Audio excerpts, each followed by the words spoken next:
Qu'est-ce que ça changerait si on arrêtait tous de manger de la raclette? La raclette est un plat suisse qui a été inventé environ au Moyen-Âge.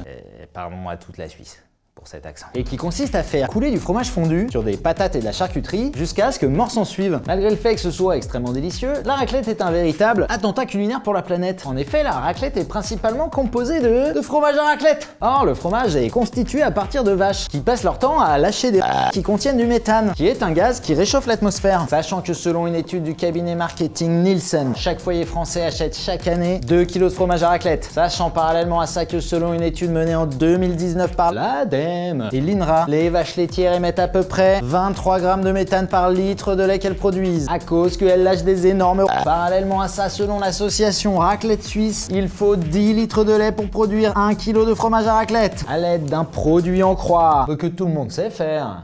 Ou bien, on parvient à savoir que la production d'1 kg de fromage à raclette rejette 230 grammes de méthane dans l'atmosphère. Chaque foyer qui achète donc chaque année 2 kg de fromage à raclette rejette donc indirectement 460 grammes de méthane par an. Sachant enfin qu'il y a environ 30 millions de foyers dans ce pays, desquels on va retirer 5 millions de foyers qui ne mangent pas de raclette parce que ça leur donne la grosse chienne. Parce qu'ils sont intolérants au lactose et à la bonne humeur apparemment. À l'échelle des 25 millions de foyers qui mangent de la raclette dans ce pays donc, le fromage représente 12 000 tonnes de méthane parties chaque année dans les nuages. Sachant enfin que le méthane est un gaz au pouvoir réchauffant 25 fois plus puissant que le CO2. Nos 12 000 tonnes de méthane représentent donc l'équivalent de 300 000 tonnes de CO2 par an. Malheureusement, le fromage n'est pas le seul élément mortifère dans une raclette. Il y a également un maximum de charcuterie. Sachant que selon les recommandations du magazine Elle, il faut compter environ 150 grammes de charcuterie par personne et par raclette. Considérant que selon la technique du doigt mouillé, chaque Français consomme en moyenne 2 raclettes par an. Oh bah dis, c'est pas beaucoup. Moi j'en fais une 50aine dans le mois. Personne t'a sonné, Hans.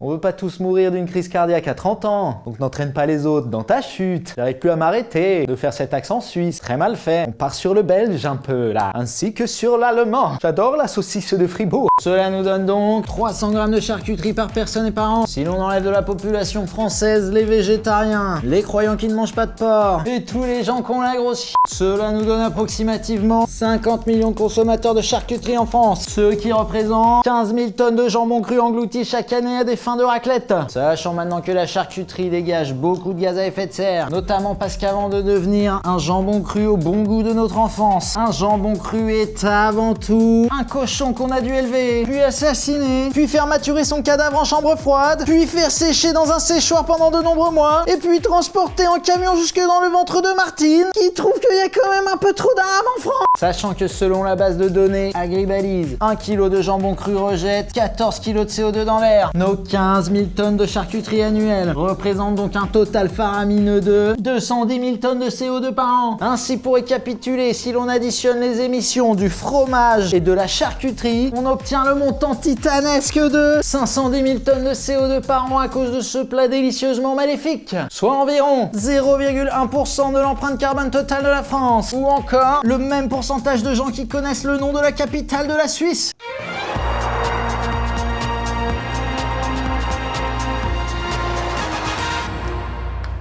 Et non, la bonne réponse était... Allez, ciao ciao. Et dis, Hans, j'ai l'impression que t'as fait une farce. Mais ouais, Peter, j'aime bien blaguer. Cette vidéo est très longue. En effet, si l'on veut être tout à fait complet, il est primordial de noter qu'une raclette se termine en général avec des kilos de fromage incrustés très profondément dans nos ustensiles de cuisine. Ce qui nécessite pour le nettoyer de dépenser un maximum d'eau potable particulièrement précieuse en ce moment. Sachant que selon le site spécialisé Activo, le débit standard des robinets en France est de 12 litres par minute, qu'on va réduire à 6 litres par minute, car en général on n'ouvre pas le robinet à fond pour laver la vaisselle, sauf si on est complètement bourré comme après une raclette par exemple.